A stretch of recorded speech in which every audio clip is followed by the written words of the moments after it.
Thank you so much for having me. It's really an honor to be here. The first few podcasts was really a podcast that I started because I wanted to motivate and inspire those who came from underrepresented communities. Being from Salinas myself, this is one of the biggest reasons that I saw kind of like coming to slow at Cal Poly specifically, a predominantly white institution. It really opened up my eyes to what it meant to be a minority. So that's when, during the pandemic, I wanted to start this podcast. I wanted to give a voice to those who seemingly seemed like they didn't have a voice. There's a couple other reasons why I started the podcast. Growing up, I wanted to be like Steve Jobs. That's why I am kind of like dressed up like him today, but like, mixed up a little bit. And I just didn't see someone who looked like me, who really was succeeding like how I wanted to succeed, being Latino. So when all the Black Lives Matter protests were happening, I wanted to take a stand, and I wanted to make sure that we were taking a stand and that my community was heard and that every single community was being heard. Although I couldn't go out and actually protest, I thought that a podcast would be the next best thing. I simply wanted our voices to be heard because they weren't. So I started the podcast, the first few podcasts. I essentially named it the first few because I wanted to commemorate and really tell the story of those who were coming first from their communities, who were either first generation, low income, or simply achieving things that haven't been achieved before. The podcast was an interview-style podcast in which we really dove into people's personal lives, relating to their identity, and highlighting a lot of their achievements.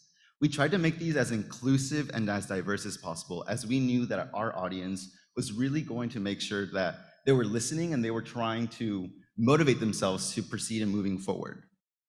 It started just with me. I bought like a microphone that was gold and I thought I was so cool.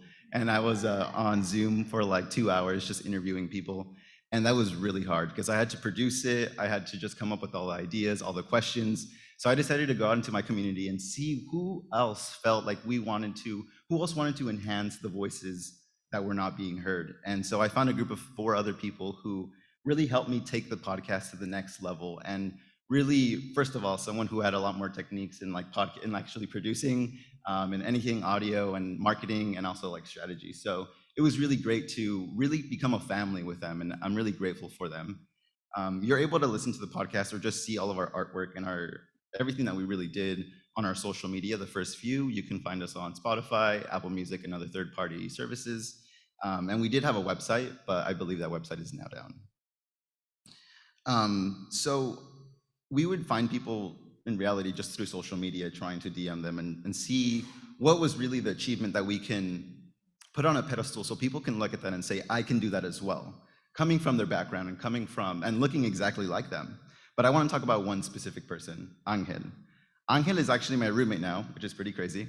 But I met Angel when I was in high school. And when I met him, he didn't really know how to speak English. He only knew how to speak Spanish because he recently moved to the States from Mexico. And when I started talking to him, I was just so taken over by his passion. So when I started the podcast, I asked him immediately, like, Angel, you gotta come onto the podcast. It's gonna be in English, but I really want you to try. So I wrote down all the questions that I was gonna ask him, and he actually wrote down his answers for every single question because he wanted to make sure that he was communicating what he wanted to say. And after we finished the podcast and recorded it, I sent him the link, and he sent the link over to his family in Mexico. And he was just so happy, and his family was so happy to see that he was being heard somehow.